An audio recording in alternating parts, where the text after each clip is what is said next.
معزز سامعین کرام، اتحاد و اتفاق اور پیار محبت یہ بڑے ہی سنہرے الفاظ ہیں۔ اگر یہ ہماری زندگی میں آ جائے تو ہماری زندگی بھی سنہری بن جائے۔ اور اتحاد و اتفاق کی ضرورت اجتماعی زندگی میں پڑتی ہے،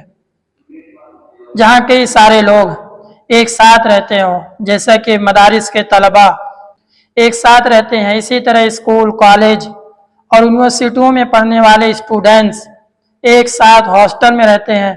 اسی طرح فیکٹری میں کام کرنے والے، کارخانوں میں کام کرنے والے ملازمین ایک ساتھ رہتے ہیں، تو وہاں پیار محبت کی بڑی ضرورت پڑتی ہے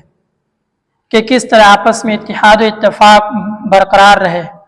اس کی حتی الامکان کوشش کی جاتی ہے، اور اسی پیار محبت کی وجہ سے جب ایک ماں اپنے بیٹے کو اپنے سے جدا کرتی ہے،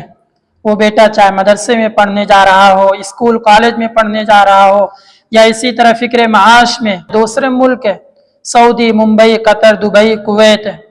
جا رہا ہو، تو ماں باپ کو بس ایک چیز کی فکر رہتی ہے، اور نکلتے وقت وہ یہی کہتے ہیں کہ بیٹا دیکھنا، لڑائی جھگڑا مت کرنا، پیار محبت سے رہنا۔ اور فون کے دوران بھی والدین بار بار یہی تنبیہ کرتے ہیں کہ بیٹا مل جل کے رہنا، پیار محبت سے رہنا، جھگڑا لڑائی مت کرنا۔ آخر ہماری زندگی اجتماعیت والی ہوتی ہے کہ ہم ایک جماعت کے ساتھ رہتے ہیں۔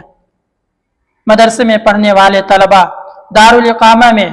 اجتماعیت کے ساتھ ایک حجرے میں 2، 4، 10 طلباء رہتے ہیں، اسی طرح اسکول، کالج اور یونیورسٹیوں میں پڑھنے والے اسٹوڈنٹس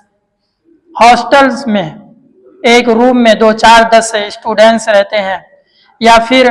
باہر کرائے پہ روم وغیرہ لے لیا اور اس میں رہ رہے ہیں۔ اسی طرح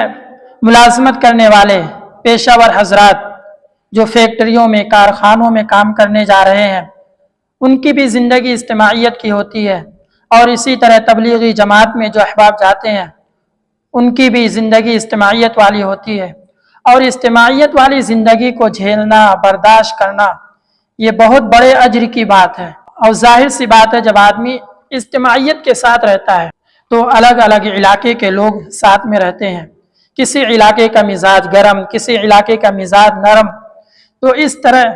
ایک ساتھ زندگی گزارنا مشکل ہو جاتی ہے۔ لیکن جب اسی زندگی میں پیار محبت پیدا ہو جائے، اتحاد و اتفاق پیدا ہو جائے، تو پھر زندگی سکون کے ساتھ گزرنے لگتی ہے۔ اور یہ نا اتفاقی اسی وقت پیدا ہوتی ہے جب آدمی اپنے آپ کو بڑا سمجھنے لگے اور دوسروں کو چھوٹا سمجھنے لگے۔ یعنی اتفاق کی جڑ تواضع ہے کہ جب آدمی اپنے آپ کو دوسروں سے افضل سمجھنے لگتا ہے تو پھر نا اتفاقی پیدا ہوتی ہے، اور جب آدمی دوسروں کو اپنے سے افضل سمجھتا ہے تو پھر وہاں اتحاد و اتفاق پیدا ہوتا ہے، آپس میں پیار محبت پیدا ہوتی ہے۔ تو اجتماعی زندگی میں کس طرح پیار محبت باقی رہے، اتحاد و اتفاق باقی رہے، اس کے لیے 4 چیزوں پر اگر ہم نے عمل کر لیا تو انشاءاللہ ہماری زندگی میں سکون ہی سکون رہے گا۔ آپس میں پیار اور محبت کو برقرار رکھنے کے لیے سب سے اہم چیز ہے تحفے، تحائف، ہدایہ، گفٹ، جس کے بارے میں آپ صلی اللہ علیہ وسلم نے فرمایا ایک دوسرے کو تحفے دیا کرو تاکہ باہمی تعلق پیدا ہو۔ تحفہ دلوں سے کینے کو نکال دیتا ہے، یعنی جب آدمی ایک دوسرے کو تحفہ دیتا ہے تو پھر آپس میں دلوں میں پیار محبت پیدا ہوتی ہے۔ اور دوسری چیز یہ ہے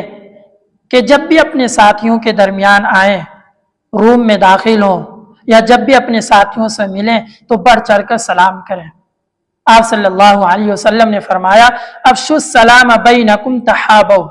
کہ آپس میں سلام کا رواج دو، اس سے محبت باقی رہے گی۔ اور تیسری بات یہ ہے کہ جب اپنے ساتھی کو دیکھیں کامیاب ہوتے ہوئے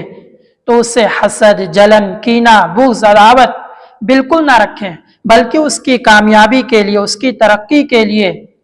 اس کے پیٹھ پیچھے دعا کریں۔ ایک مسلمان جب دوسرے مسلمان کے لیے پیٹھ پیچھے دعا کرتا ہے، یعنی کہ سامنے والے نے اس سے دعا کرنے کے لیے نہیں کہا، پھر بھی وہ اپنے بھائی کے لیے دعا کر رہا ہے کہ جو ہمارے ساتھ رہتے ہیں اور جو ہمارے ساتھ پڑھتے ہیں، اللہ ان کو کامیاب فرما، تو پھر اللہ رب العزت اس کی دعا کو قبول کرتے ہیں۔ آپ صلی اللہ علیہ وسلم نے فرمایا دعوت المرء المسلم لاخیہ بظہر الغیب مستجابۃ،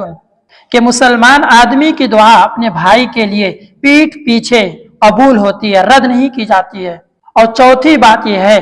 کہ ہمیشہ اپنے ساتھیوں کی تعریف کرنا، پیٹھ پیچھے کبھی برائی نہیں کرنا، کیونکہ جب آدمی پیٹھ پیچھے برائی کرتا ہے تو پھر اس سے نا اتفاقی پیدا ہوتی ہے، اتحاد و اتفاق ختم ہو جاتا ہے۔ اپنے ساتھیوں کی ہمیشہ پیٹھ پیچھے تعریف کرنا، چاہے اس کے اندر 99 برائیاں ہی کیوں نہ ہو، اگر ایک اچھائی ہے تو اسی کو بیان کرنا، اس سے پیار محبت برقرار رہے گی، اس سے اتحاد و اتفاق برقرار رہے گا، کیونکہ نہیں ہے چیز نکمی کوئی زمانے میں، کوئی برا نہیں قدرت کے کارخانے میں۔ اس لیے اگر ہم چاہتے ہیں کہ ہماری اجتماعی زندگی میں پیار محبت برقرار رہے تو ہمیں سب سے پہلے ان 4 چیزوں کو اپنی زندگی میں لانا ہوگا کہ بڑھ چڑھ کر بغیر کسی فائدے کے، بغیر کسی منفعت کے